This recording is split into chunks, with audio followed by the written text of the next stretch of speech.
Welcome student. पिछले lecture में हम लोग पढ़े थे कि केमिकल इक्वेशन को बैलेंस कैसे करते हैं। उससे पिछले में हम लोग पढ़े थे कि कैसे कैसे केमिकल रिएक्शन का कैरेक्टरिस्टिक्स वगैरह होता है। तो अगर आप लोग ये वीडियो नहीं देखे हैं तो उसका लिंक डिस्क्रिप्शन में है, आप जाके देख सकते हैं।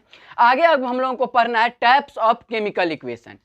तो टाइप्स कई तरह के होते हैं केमिकल इक्वेशन, जिसमें से कुछ टाइप्स हम लोगों को पढ़ना है 10th क्लास में। जिसमें सबसे पहला टाइप्स होता है बाबू कॉम्बिनेशन रिएक्शन। तो कॉम्बिनेशन क्या होता है? कंबाइन होना। हम अपने घर में देखते हैं कई चीज जुड़ जाता है, बोलचाल के भाषा में कहते हैं कि इनको कंबाइन कर दीजिए, मतलब जोड़ दीजिए। और जब हम केमिस्ट्री में इसका बात करेंगे तो हम लोग केमिकल को जोड़ेंगे। सिंपल सी बात है, घर में कोई चीज जोड़ते हैं तो रस्सी जोड़ते हैं तो रस्सी का कॉम्बिनेशन, अगर आदमी को जोड़ दे तो आदमी का कॉम्बिनेशन हो जाएगा। तो वैसे ही यहाँ पे हम क्या करेंगे कि केमिकल को कंबाइन करेंगे। अब केमिकल क्या है? केमिकल तो कई तरह का होता है, तो कुछ भी हम उठा लेते हैं। जैसे कैल्शियम ऑक्साइड है, इसको जब हम क्या करते हैं कि कंबाइन कर दिए, किसके साथ करें? कार्बन डाइऑक्साइड के साथ कर देते हैं। अब इसको हम कार्बन डाइऑक्साइड के साथ जब कंबाइन करते हैं तो ये हो जाता है CaCO3। अब देखिए इसी को कहेंगे कॉम्बिनेशन रिएक्शन। ये दोनों कंबाइन करके और कैल्शियम कार्बोनेट बना लिया। वैसे ही और भी कई सारा चीज है। हाइड्रोजन है, इसको हम क्या किए? क्लोरीन के साथ मिला दिए। अब क्लोरीन के साथ मिलके ये बना लेगा HCl। इसको अगर बैलेंस करने की बात करें तो देखिए यहाँ पे हम 2 लगा देंगे, सीधा सा ये बैलेंस हो गया। तो ये हो गया कॉम्बिनेशन रिएक्शन। तो इसको अगर हम डिफाइन करेंगे तो कहेंगे दोज रिएक्शन इन विच 2 और more substance makes a single substance. वैसा रिएक्शन जिस रिएक्शन में 2 या 2 से ज्यादा सब्सटेंस मिलके कोई एक सब्सटेंस बनाता है, तो उसको हम लोग क्या कहते हैं? Combination reaction. कोनो सिंगल पेरेंट्स, माँ बाप मिला के एक बेटा हुआ तो उसको हम क्या कहेंगे? Combination reaction. कंबाइन करके एक सिंगल प्रोडक्ट बना दिया तो उसको हम लोग क्या कहेंगे? Combination reaction. जहां पे क्या होता है कि 2 या 2 से ज्यादा सब्सटेंस मिला के 2 या 2 से ज्यादा केमिकल को मिलाते हैं और वहां पे क्या होता है कि एक सिंगल सब्सटेंस बन जाता है। तो उस सिंगल सब्सटेंस को हम क्या कहेंगे? उस रिएक्शन को क्या कहेंगे? Combination reaction. तो कॉम्बिनेशन रिएक्शन आप लोगों को समझ में आ गया होगा, उम्मीद करते हैं। जिस रिएक्शन में 2 या 2 से ज्यादा सब्सटेंस मिलके और एक सिंगल सब्सटेंस बनाता है तो उसको हम लोग क्या कहते हैं? Combination reaction. अब नेक्स्ट हम लोगों को पढ़ना है डिकम्पोजिशन रिएक्शन। देखिए कॉम्बिनेशन रिएक्शन का सीधा उल्टा होता है डिकम्पोजिशन रिएक्शन। कॉम्बिनेशन रिएक्शन हम लोग पढ़े हैं जिसमें 2 या 2 से ज्यादा सब्सटेंस मिलकर सिंगल सब्सटेंस बनाता है। अब इसका उल्टा क्या हो जाएगा? तो इसका उल्टा हो जाएगा डिकम्पोजिशन रिएक्शन। और डिकम्पोजिशन रिएक्शन में हम लोग क्या करेंगे? बस वही चीज है, उसका सीधा रिवर्स। तो डिकम्पोजिशन रिएक्शन होता है the reaction in which single substance splits up into 2 और मोर सब्सटेंस। जिसमें कोई एक सिंगल सब्सटेंस क्या होगा? टूट के 2 या 2 से ज्यादा सब्सटेंस बनाएगा। उसको हम लोग क्या कहेंगे?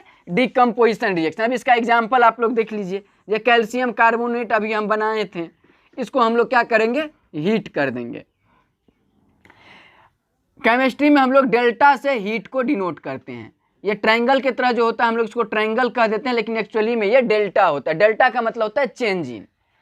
ठीक, तो कैल्शियम कार्बोनेट को जब हम हीट करते हैं तो ये कैल्शियम ऑक्साइड बनाता है और कार्बन डाइऑक्साइड बनाता है। दूसरा अगर हम देख ले NaCl है, NaCl अगर एक्वस लेते हैं हम लोग तो NaCl एक्वस में क्या हो जाता है कि इसमें जब हम इलेक्ट्रिसिटी को पास करवाते हैं तो ये बना लेता है Na+ और प्लस Cl-। तो ये हो गया हम लोगों का डिकम्पोजिशन रिएक्शन। ऐसा रिएक्शन जिस रिएक्शन में कोई एक सब्सटेंस टूट के 2 या 2 से ज्यादा सब्सटेंस को बनाता है तो उसको हम लोग क्या कहते हैं? Decomposition reaction. अब डिकम्पोजिशन रिएक्शन 3 तरह का होता है। कॉम्बिनेशन रिएक्शन का कोई टाइप्स नहीं होता है, बस डिकम्पोजिशन रिएक्शन के टाइप्स के बारे में हमको पढ़ना है। तो डिकम्पोजिशन रिएक्शन क्या होता है कि एक सब्सटेंस टूट के 2 या 2 से ज्यादा सब्सटेंस बनता है। अब देखो पहला है थर्मल डिकम्पोजिशन। अब थर्मल डिकम्पोजिशन क्या होता है? थर्मल मतलब होता है हीट। हम लोग बोलचाल के भाषा में नहीं देखते हैं, कहते हैं थर्मल पावर, जहां से क्या होता है? हीट से इलेक्ट्रिसिटी प्रोड्यूस करवाया जाता है, तो उसको हम लोग कहते हैं थर्मल। तो थर्मल डिकम्पोजिशन क्या होगा कि जिस डिकम्पोजिशन में हीट हमको अप्लाई करना होता है, वैसा डिकम्पोजिशन जहां पे क्या होता है कि हीट अप्लाई करना होता है, तो उसको हम लोग क्या कहते हैं? Thermal decomposition. देखिए इसका एग्जाम्पल हम यहाँ लिखे हुए हैं। अगर हम कैल्शियम कार्बोनेट को क्या करते हैं? गर्म करते हैं तो क्या हो जाता है, कैल्शियम ऑक्साइड और कार्बन डाइऑक्साइड बनता है। तो ये हो गया थर्मल डिकम्पोजिशन। अगर हम बात करें इलेक्ट्रिकल डिकम्पोजिशन का, तो इलेक्ट्रिकल डिकम्पोजिशन का भी एग्जाम्पल हम अभी लिखे हैं। वैसा डिकम्पोजिशन, जिस डिकम्पोजिशन में क्या होता है कि हम लोग इलेक्ट्रिसिटी को अप्लाई करते हैं। वैसे भी दुनिया में कोई काम बिना कुछ अप्लाई किए नहीं होता, बिना फोर्स का कोई काम नहीं होता है। तो वही चीज़ है यहाँ पे हम लोग क्या करते हैं, electricity as a force apply करते हैं। आप लोग वैसे नहीं पढ़ते हैं, जब दूल्हा पर लगता है तो तुरंत पढ़ना शुरू करते हैं, क्या वो फोर्स है। अगला है बाबू रे फोटोकेमिकल डिकम्पोजिशन। फोटोकेमिकल, इसका मतलब सनलाइट से है। वैसा रिएक्शन जो सनलाइट के अप्लाई करने से टूट जाता है, वैसा रिएक्शन जिसमें क्या होता है कि हम लोग सनलाइट को अप्लाई करते हैं और वो टूट जाए। देखते हैं बाहर के बाहर हम लोग कचरा फेंकते हैं, एकदम रात में वो नहीं महकता है, रात में बिल्कुल नहीं महकता है, लेकिन जैसे ही उस पर सनलाइट पड़ता है वो एकदम, बगल से जाइएगा तो एकदम नाक को इतना खुशबू रहता है कि नाक को बंद करके जाना होता है। तो वही चीज़ यहाँ भी होता है। वो क्या होता है कि सनलाइट के प्रेजेंस में डिकम्पोज हो जाता है। आप देखते हैं कोई पोखर तालाब सब जो होता है, वो तालाब सब क्या होता है, रात के टाइम में जाइए उसके बगल में एकदम कोई फीलिंग आपको नहीं आएगा। वहीं आप दिन में जब कड़ाके की धूप होती है उस समय में जाइए तो वहाँ से आपको नाक बंद करके जाना होता है। तो नाक बंद करके क्यों जाते हैं, क्योंकि उसे परफ्यूम आते रहता है, भले वो खराब रहता है वो अलग बात है। तो वही चीज़ वहाँ होता है। वो क्या होता है कि सनलाइट के प्रेजेंस में डिकम्पोज हो जाता है। अब हम इसमें जैसे फोटोसिंथेसिस जो हम लोग बायो में पढ़ते हैं वो रात में नहीं होता है। क्यों? क्योंकि उसके लिए सनलाइट का प्रेजेंस होना जरूरी है। तो इसको हम लोग कहते हैं फोटोकेमिकल डिकम्पोजिशन। अब इसका एग्जाम्पल हम देखते हैं। इसका एग्जाम्पल है हाइड्रोजन ब्रोमाइड। हाइड्रोजन ब्रोमाइड को जैसे ही हम सनलाइट के प्रेजेंस में ले जाते हैं वो क्या हो जाता है, टूट जाता है। हाइड्रोजन और प्लस ब्रोमीन, इसीलिए कहा जाता है न बासी बचे न कुत्ता खाए। जब भी हम हाइड्रोजन ब्रोमाइड को यूज करते हैं तो हम लोग ताज़ा बनाते हैं। क्यों? क्योंकि जैसे ही इसको बना के रख देते हैं तुरंत वो टूट जाता है। जैसे ही थोड़ा सा सनलाइट इसमें लगेगा, लाइट लगेगा, हाइड्रोजन ब्रोमाइड टूट जाता है। तो हाइड्रोजन ब्रोमाइड के लिए कहावत है न बासी बचे न कुत्ता खाए। तो वही चीज़ है यहाँ पे, न बचेगा। तो जब भी हमको इसका यूज करना होता है तो हम लोग तुरंत उसको बनाते हैं। सिल्वर ब्रोमाइड, सिल्वर ब्रोमाइड क्या होता है कि इसको भी हम लोग सनलाइट के प्रेजेंस में ले जाते हैं तो क्या हो जाता है, सिल्वर अलग हो जाता है और ब्रोमीन अलग हो जाता है। यही चीज़ होता है। इसको क्या कहते हैं हम लोग, फोटोकेमिकल डिकम्पोजिशन। आगे हम पढ़ रहे हैं बाबू रे डिस्प्लेसमेंट रिएक्शन। तो हम लोग कहते हैं फिजिक्स वाला डिस्प्लेसमेंट यहाँ पे जिक्र नहीं करना है। फिजिक्स में डिस्प्लेसमेंट का मतलब अलग होता है। यहाँ पे हम लोग को फिजिक्स का वाला नहीं छोड़ के केमिस्ट्री के डिस्प्लेसमेंट के बारे में बात करना है। तो हम लोग कहते हैं डिस्प्लेस कर दिया। जैसे हम लोग कहते हैं ना कि राहुल गांधी को मोदी ने डिस्प्लेस कर दिया, उसके पोजीशन पे आ गया। मनमोहन सिंह को मोदी ने डिस्प्लेस कर दिया। तो ऐसे लालू यादव को नीतीश ने डिस्प्लेस कर दिया। तो कहने का मतलब है कि जब किसी पोजीशन पे किसी दूसरे को हटा के उसके जगह कोई पावरफुल आ जाता है, स्वाभाविक बात है उससे कम पावरफुल तो उसको डिस्प्लेस कर नहीं सकता है। तो यही चीज मेटल में भी होता है। डिस्प्लेसमेंट दो तरह का होता है, एक मेटल का डिस्प्लेसमेंट और एक नॉन मेटल का डिस्प्लेसमेंट। अच्छा लोग भी अच्छे लोगों को डिस्प्लेस करता है अगर उससे ज्यादा अच्छा आ जाता है तब, और खराब लोग भी खराब लोग को डिस्प्लेस करता है कब, जब उससे ज्यादा खराब आ जाता है तब।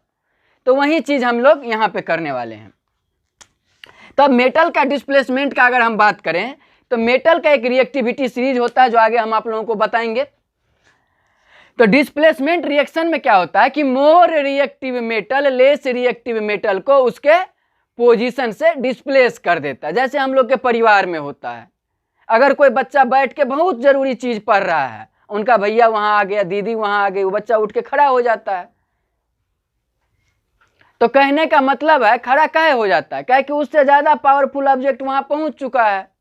वो उसको क्या करेगा, डिस्प्लेस देके खुद बैठ जाएगा। वो बच्चा बैठा हुआ, उसके पिताजी आ गए, पिताजी को देख के वो बच्चा खड़ा हो जाएगा, भले वो बहुत महत्वपूर्ण काम कर रहा हो। तो इसी को हम लोग कहते हैं डिस्प्लेसमेंट करना। घर में तो हम लोग खानदानी गुंडागर्दी कहते हैं उसको। तो इसको क्या कहते हैं हम लोग, डिस्प्लेसमेंट रिएक्शन। तो डिस्प्लेसमेंट का हम एग्जाम्पल लेते हैं, जैसे कॉपर का ऑक्साइड है। अब यहाँ पे पोटेशियम आ जाएगा। पोटेशियम क्या करेगा, कॉपर को डिस्प्लेस कर देगा, पोटेशियम अपना ऑक्साइड बनाएगा और कॉपर को डिस्प्लेस कर दिया, सॉरी। तो पोटेशियम क्या करेगा, ऑक्सीजन के साथ रिएक्ट कर लेगा, K2O बनाएगा और कॉपर को डिस्प्लेस कर देगा, कॉपर को डिस्प्लेस कर देगा। हाँ, तो हम कह रहे थे कि कॉपर क्या किया, डिस्प्लेस हो गया पोटेशियम से। क्यों? क्योंकि पोटेशियम क्या है कि कॉपर से मोर रिएक्टिव है। और अगर हम एग्जाम्पल ले, अगर मेरे पास कॉपर का सल्फेट है, अब इसमें हम क्या करेंगे, आयरन डाल देंगे, तो ये क्या करेगा कि आयरन क्या है बाबू कि कॉपर से मोर रिएक्टिव है, उससे ज़्यादा पावरफुल है, तो क्या करेगा कि कॉपर को उसके पोजीशन से हटा देगा। और यहाँ पे वही हुआ है, कॉपर को हटा के या आयरन खुद का सल्फेट बना लिया और कॉपर को कहा तू जाके साइड में बैठ, कॉपर को हटा दिया। और अगर हम यहाँ पे मान लो फेरस का ऑक्साइड है, फेरस का सल्फेट है सॉरी, अब इसमें हम लोग क्या करेंगे, सोडियम डाल देंगे। अब सोडियम फेरस से ज़्यादा ताकतवर है, वो फेरस को कहेगा तू जाके बैठ, इस सोडियम का सल्फेट बना लेगा Na2SO4 प्लस Fe। तो ये होता है खानदानी डिस्प्लेसमेंट रिएक्शन।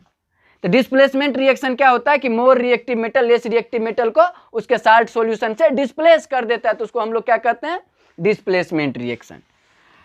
तो अभी हम बताएं डिस्प्लेसमेंट रिएक्शन। अब इसके लिए आप लोगों को एक चीज जानना जरूरी है जिसको हम लोग कहते हैं रिएक्टिविटी सीरीज।